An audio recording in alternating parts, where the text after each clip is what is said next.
بسم اللہ الرحمن الرحیم۔ ماہ رمضان کریم بخشش کا مہینہ،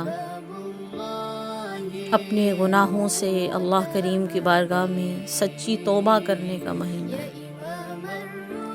ماہ رمضان کریم میں ہر گناہگار کو موقع دیا جائے گا کہ وہ اپنے گناہوں سے تائب ہو جائے،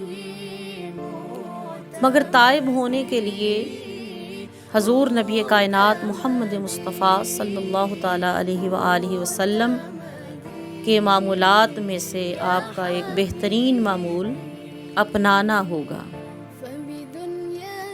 رسول کریم صلی اللہ تعالیٰ علیہ وآلہ وسلم ہر گناہ اور ہر برائی سے پاک تھے۔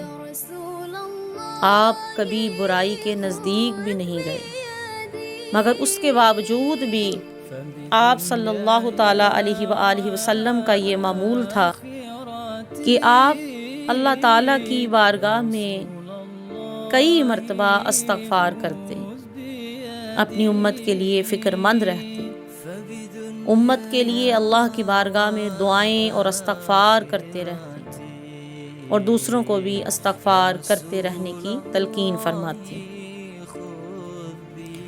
استغفار ایک بہت ہی آسان اور مختصر سا عمل ہے، لیکن انسان اگر صرف ارادہ کر لے اور اس ماہ رمضان کریم میں استغفار کو اپنا وظیفہ بنا لے تو انشاءاللہ العزیز قلب کی طہارت کے لیے، روح کی تازگی کے لیے اور ایمان کو بڑھانے کے لیے یہ وظیفہ بہت ہی زیادہ انشاءاللہ فائدہ مند ہوگا۔ مسلم شریف کے اندر یہ روایت آئی ہے، حضرت ابن یسار رضی اللہ تعالی عنہ فرماتے ہیں کہ رسول کریم صلی اللہ علیہ وآلہ وسلم نے ارشاد فرمایا، اے لوگو، اللہ تعالی سے اپنے گناہوں کی معافی چاہو اور اس کی طرف پلٹ آؤ۔ مجھے دیکھو، میں دن میں 100 بار اللہ تعالیٰ سے مغفرت کی دعا کرتا ہوں۔ سبحان اللہ۔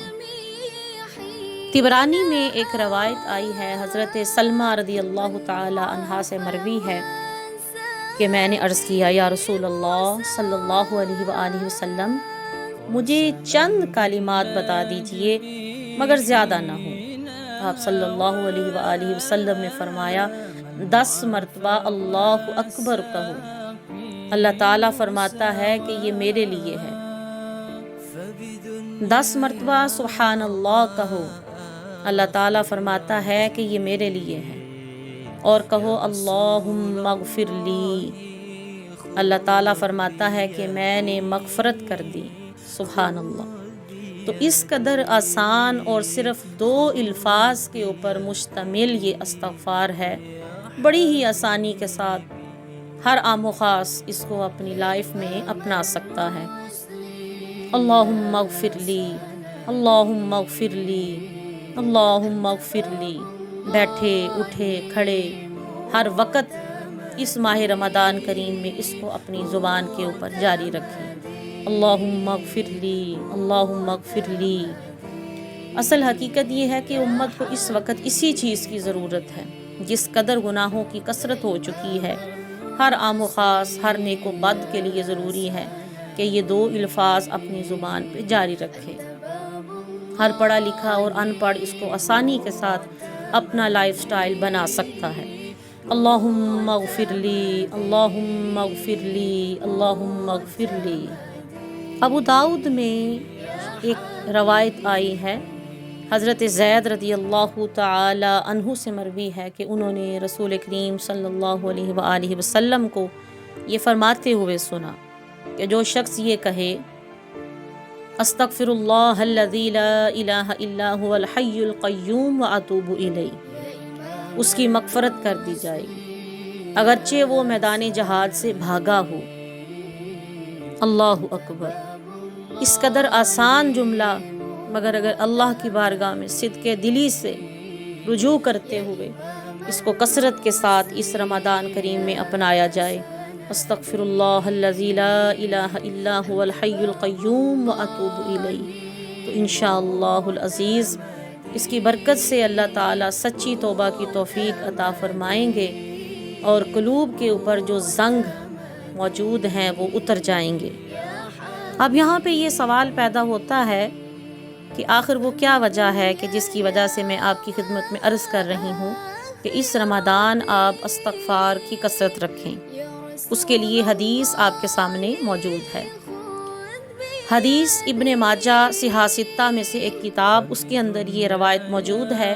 حضرت عبداللہ بن بصر رضی اللہ تعالی عنہ فرماتے ہیں، میں نے رسول کریم صلی اللہ علیہ وآلہ وسلم کو یہ فرماتے ہوئے سنا، اس شخص کے لیے خوشخبری ہے جو اپنے نامہ اعمال میں روز محشر زیادہ استغفار پائے۔ سبحان اللہ۔ اس حدیث مبارکہ سے معلوم ہوا کہ اس شخص کے لیے بہت بڑی بشارت ہے کہ جس کے نامہ اعمال میں زیادہ کثرت کے ساتھ استغفار موجود ہوگی۔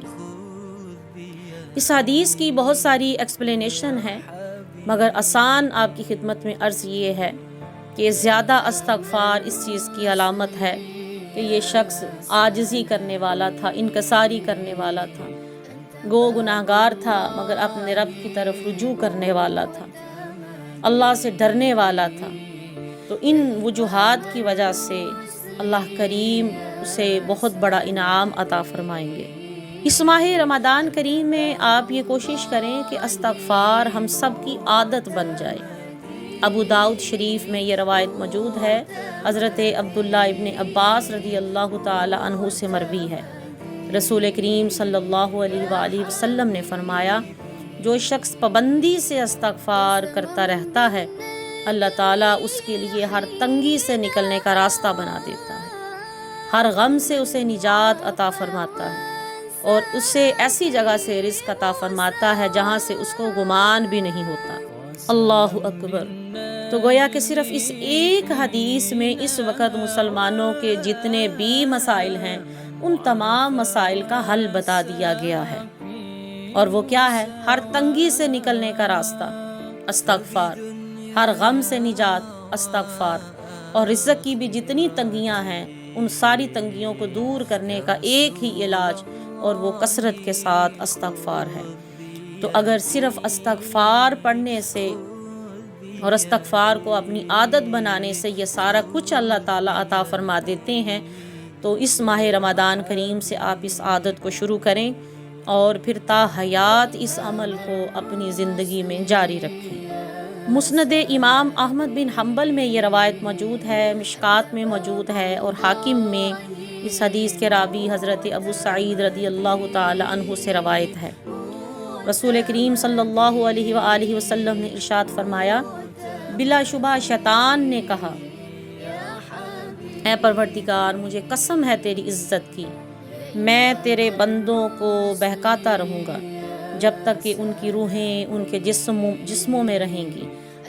اس پر اللہ تعالیٰ نے فرمایا، مجھے قسم ہے اپنی عزت و جلال اور بلند مرتبہ کی، میں ان کی بخشش کرتا رہوں گا جب تک وہ مجھ سے مغفرت مانگتے رہیں گے۔